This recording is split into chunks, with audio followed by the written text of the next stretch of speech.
Herkese merhabalar diliyorum. Kanalıma hoş geldiniz. Ben Sibel. Daha önceki videolarımda izlemişseniz eğer bu çaydanlığımı boyamıştım. Ve çok da uzun süre kullandım. Fakat bu artık kısmı su akıtmaya başlayıp da koptuktan sonra artık çaydanlığım kullanım ömrü dolmuş oldu. Ben de bu kısmını yaptırdım ve artık tekrardan boyamak istiyorum. Kullanacağım renk benim şu an antik beyaz multisurface boyaları.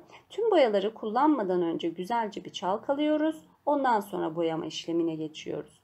Ben metal yüzeylerde genelde pompon fırça kullanmayı tercih ediyorum. Bıraktığı doku daha çok hoşuma gidiyor. Ama siz isterseniz tabii ki fırçayla da yine boyama işlemini yapabilirsiniz. Boyamı alıyorum. İlk öncelikle sert hareketlerle boyamın yüzeye yapışmasını sağlıyorum. Daha sonrasında oluşan kabarcıkların önüne geçebilmek için de hafif hafif tamponluyorum.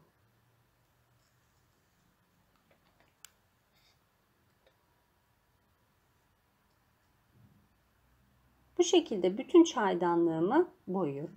Çaydanlığımızın her iki kısmını da yani alt ve üst çaydanlığımızın alt taraflarını boyamamanızda fayda var. Üst çaydanlık buhardan etkileniyor ve bu şekilde boya tutmuyor. Alt kısmında ise yani boya yapmanızda aslında hiçbir sakınca yok. Isıya çok fazla dayanıklı oluyor boyalar. Ama daha kullanışlı olabilmesi için boyamamanızda fayda var. Tüm yüzeyi boyuyorum ve kurumaya bırakıyorum. Kuruduktan sonra tekrar bu işlemi 3 kat olarak yapıyorum. Genelde 6 saat gibi bir sürede kuruyor. Eğer daha uzun süre bekletirseniz tabii ki daha iyi sonuç elde edersiniz. Bu şekilde 3 kat boyadım. Daha öncesinden ben üst kısmına rölyef pastayla desen yapmıştım.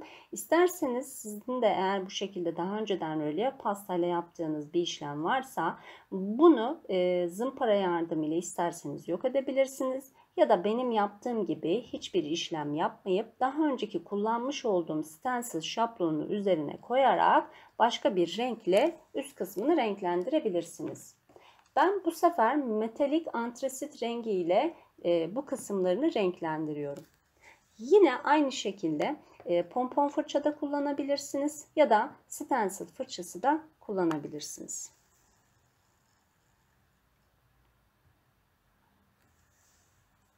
Ben bu sefer stencil fırçası kullanmayı tercih ettim.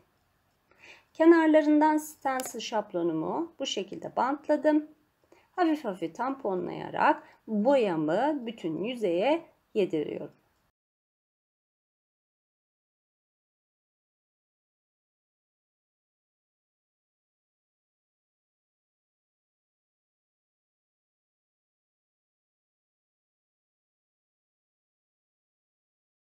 Yuvarlak yüzeylerde stencil şablonu kullanmak gerçekten çok zor.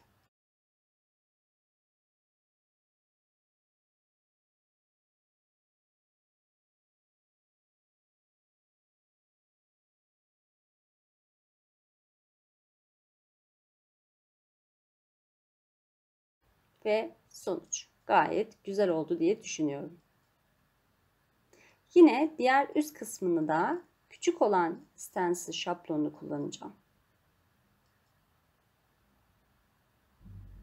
Elimle kenarlardan tutuyorum açılmaması için ve daha sonrasında yine aynı rengimle boyuyorum.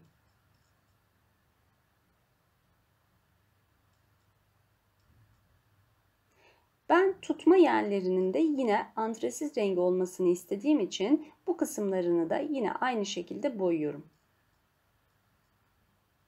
Eğer kenar kısımlarına taşırırsanız yine daha sonrasında beyaz rengiyle kapatmanız lazım.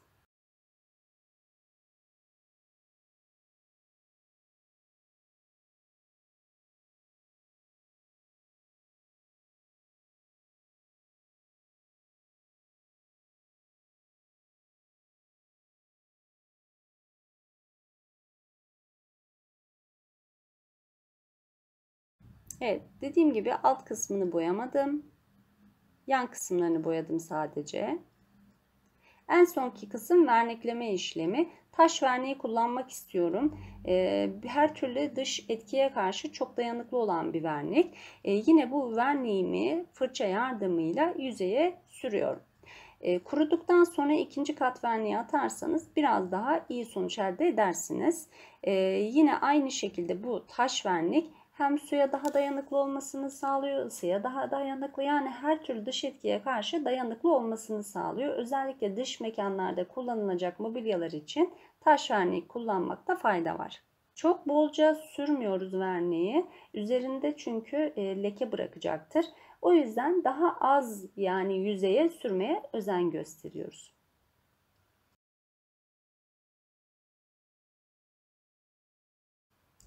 Evet, en sonunda çaydanlığımız bitti. Umarım yeni rengini sizler de beğenmişsinizdir. Bir sonraki tasarımımda tekrar buluşmak dileğiyle. Kendinize çok iyi bakın. Hoşça kalın.